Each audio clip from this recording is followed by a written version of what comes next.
Hey guys, thanks for obviously stopping by and watching the video. Just remember, if you like it, just leave a like. Um, and if you do find yourself coming back here on the regular, then please subscribe. It may not help you a lot, but it does help me a lot. So thank you, and let's get on with the video. What's up, Mr. Mates? Just the Nation and welcome back to the Hockey Talk Show. I know I look a little different. Yeah, you can see this eye is swollen. That is because I have pink eye. Yeah, so I have pink eye, so I apologize if my eye looks a little different. But we're back here. We're talking some hockey news and giving the best opinion that we can because that's just what I do here. So the first thing that we have today, actually happened last week, technically, the suspension of Evgeny Kuznetsov for a game because of high sticking in the game against Vancouver. We'll get to Vancouver in a little bit, but the high stick did look a little vicious, but I don't know if it warranted a one game. But the reason I'm guessing they did that is because of his history with injury. But well, I know at the time of this recording that suspension has already been served, so not relevant anymore. Just like the Cleveland Browns. We'll get to that in tomorrow's video. The next thing we got some unfortunate news as Red Wings forward Jacob Vrana has been placed into the league's player assistance program for an unknown issue that's been going on in his life. I didn't know how to word it there, that's why I paused. But whenever you see a player go into something like that, I just hope people know that there's issues outside of hockey that we just don't like to talk about.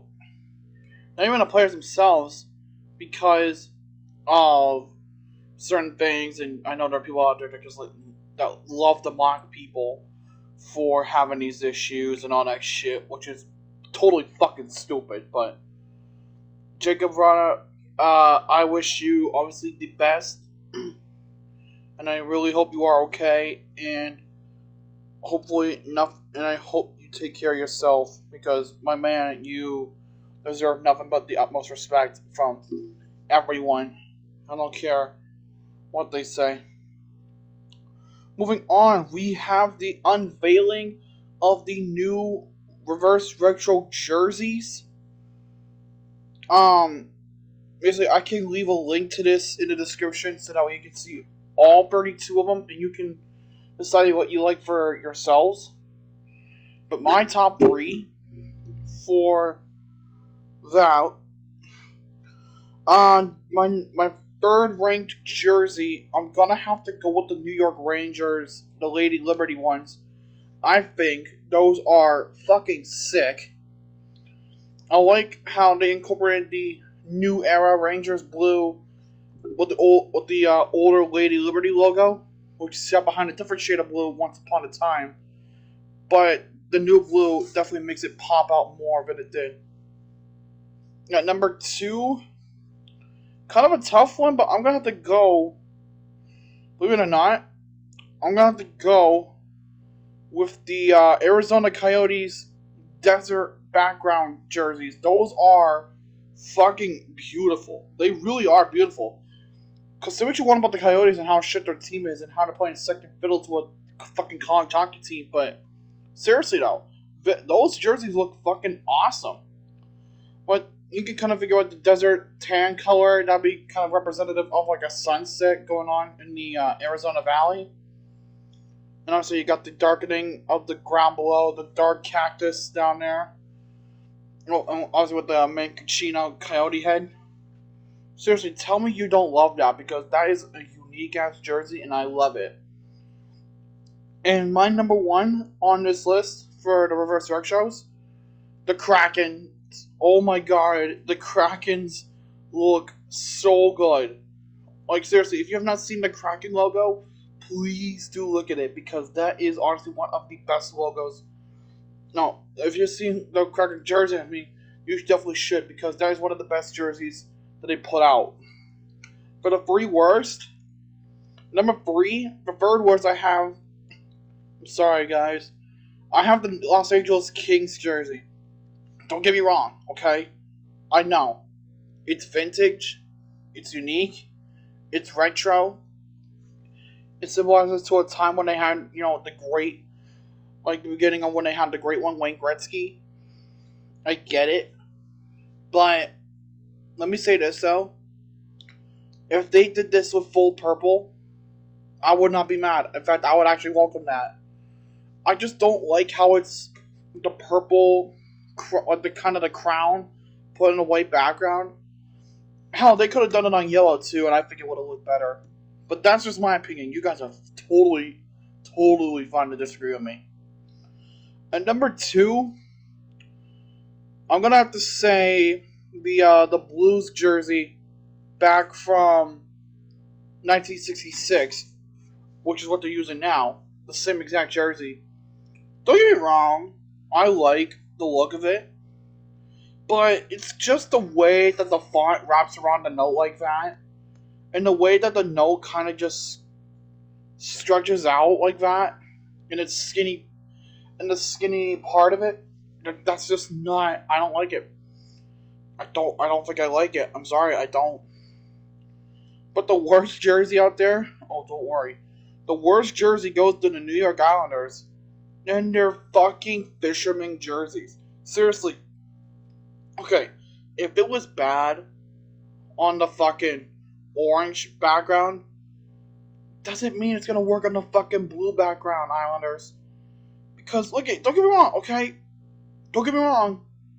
I like the idea of bringing it back. But does everyone remember when that jersey was probably one of the most hated designs?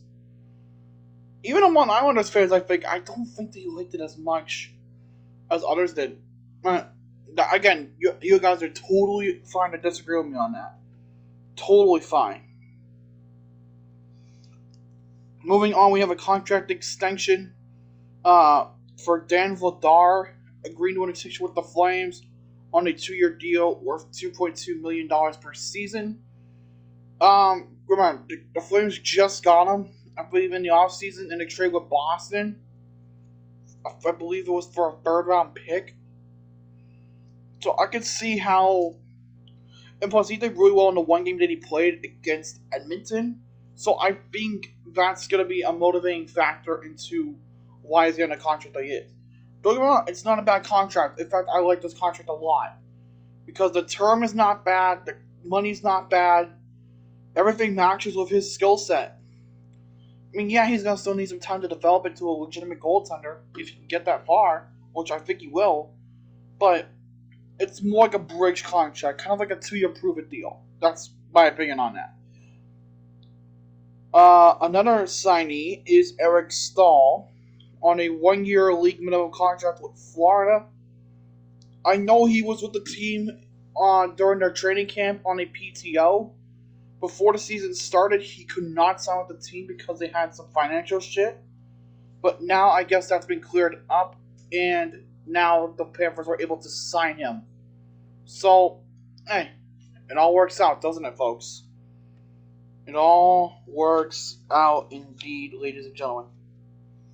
Moving on, honestly, Lou Lamoriello's birthday was this past Friday.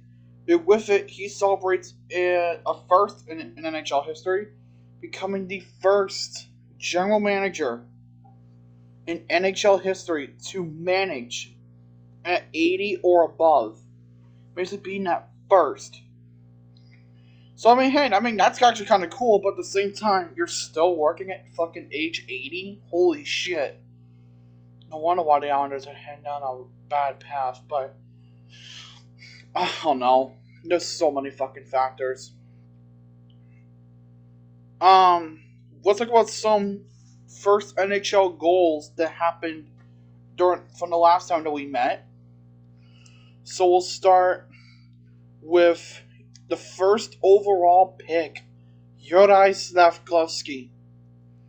He had his first career goal in a game against Arizona to put the Habs up 4-0. The goal was scored 8 minutes and 17 seconds into the second period. to put Montreal up 4-0 on a beautiful snipe. So welcome to the NHL, Yuri Slavkovsky, and welcome to the NHL, Neil Zaman, who scored his first NHL goal in the game against Minnesota. And I cannot tell you for the life of me when this happened. This happened 60 minutes and 47 seconds into the first period to put the Canucks at a 2-1 lead over the Minnesota Wild. I know I'm trying to put my phone closer because I got one bad eye, pink eye. So forgive me for that. I know some other first time, like Kent Johnson getting his first NHL goal. The game against Pittsburgh, he scored this goal at the 3-minute 57-second mark of the second period to put the Jackets up. What was it, 3-1? 3-1, yeah. And beat out Tristan Jarry for that. And another first NHL goal. By the way, welcome to the NHL, Kent Johnson, even though he's already been there for about a year.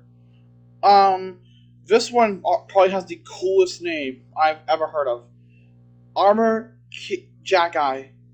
Or, as the team calls him, Arbor Wi-Fi.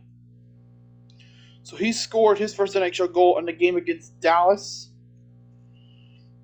And this happened around the 15-minute, 58-second mark of the second period to put the Habs down 3-2. I know he's a Hab, I basically put the Habs to within 1 of the Stars. Honestly, no, he probably has the best name in NHL history. Arbor Jackeye. That's seriously an awesome name. Welcome to the NHL. Also, fun fact, he's the first NHL player to have an X start one of his two names. He is the first. He's also becomes the first player in NHL history with the starting letter X in either name to score an NHL goal. So, with that, all 26 letters has been fulfilled. And the last first NHL goal that we have is Dylan Genfer, scoring his first NHL goal in the game against Ottawa. Goal coming a minute 40 into the second period to put the Coyotes, to bring the Coyotes back to within 1, basically making it 2-1 in that scenario. It was a beautiful goal too. A lot of these first goals were beautiful, and I recommend you checking them out. So, to all the players that were mentioned for the first NHL goals, welcome to the NHL. In a scary scenario in the game between the Flyers and the Predators, Predators defender Mark Borowiecki was hit from behind, and I'm looking at the video. Didn't look like that hard by Morgan Frost, and he was stretchered out of the game, and it was an awkward hit too, and he has since been discharged from the hospital and is doing fine, has no major injuries. And honestly, they'll observe him over the next few days to make sure everything's all good. So I hope he's doing okay, and honestly, God, I just hope nothing serious happened out of it, which didn't. Now, before we go on to the week, I don't know what week we're on at this point. I think week 2. The Canucks, man, holy shit. Yeah, let's just say that the Canucks are not doing well. Let's put it like this, okay? Let's put it like this. Let me get up my NHL app, because I need to tell you the full scope of the Vancouver Canucks, because right now this is a joke. This is a literal joke. They've played 6 games this season, okay? They've played 6 games. They are 0-4-2. I want you to keep in mind that 5 of those outcomes, okay, were blown leads. Seriously, blown multi-goal leads. Only 3 of them ended in regulation. The other 2, ending in overtime. The only other loss that they had was against Buffalo on their home opener, 5-1. The Canucks need help, and they need it badly, because tensions are probably running high as hell right now in our organization. Morale is low, tensions are high, everybody's pissed, players are pissed, management's pissed, coaching's pissed, the fans are pissed. They had a hell of a season last year, and so far with the shitty start this year, I don't know how I see them contending. I generally do not. The only way I could see it is if they fix something, and they fix something now. But to wrap up this video, just quickly go over some of the highlightable teams that have emerged over the past week. Because we know hockey right now is back in full swing. So, who are the top 10 teams in the league right now? And who are the bottom 10 teams in the league? Number 10 is Toronto, 4-2-0, 8 points. Actually, in a three-way tie for 8th with Vegas in Philadelphia. The Leafs, Flyers, and Knights have all been performing at different levels. Toronto, let's just not talk about the first game. But Philadelphia, they come in a little bit of a shocker. Vegas, they're just really expected at this point because they're a good team, but everyone just clowned on them a lot towards the end of last season. Philly, everyone just want to laugh at them because of the whole Johnny Gaudreau shit. And Toronto, because it's Toronto. At number 7 is Detroit, 3-0-2. They've actually done really well. With that new core, with the core that they're building around them, they look really good right now. Who's to say they'll keep up? I don't know. At 6 is Calgary in a tie with Buffalo for 5th. Both teams are 4-1-0. Calgary was expected because they need to do well because of the risk that they took in the offseason. For Buffalo, this was just out of nowhere because they're actually doing damn well. And hey, who can fault them? Hell, keep it up. I say keep it up. If you can, you can. It's okay if you can't, but hell, not a bad start. 4th is Florida at 4-1-1. This is obviously expected, so moving on. Number 3 is Dallas, 4-0-1. Also tied with Pittsburgh for 2nd. Both teams are kind of expected, but Pittsburgh, I don't expect to hold on to that for long. In 1st, for now, is Boston, 5-1-0. Maybe getting Krejci back for now was a good idea for the short term. Maybe it was a good idea. Maybe it wasn't. How do we know? We'll give it another week. But until then, I hope you guys did enjoy this. And again, I apologize for the look here. It's going to be like this for a little while. Initially, I had planned to do a new pre-video skit. But because this pink eye issue, that is going to have to be put on a hold for an undisclosed amount of time. Because I don't know how long this is going to take to heal up. But I'll be okay. It doesn't hurt. So it's going to wait. That's all I got to do. But for now, hope you guys did enjoy the vid. If you did, leave a like, comment down below if you guys want to see anything next. And if you have not done so already, subscribe and join the Logical Nation. But until next time, je suis le Logique Canadien. Bonne nuit et au revoir.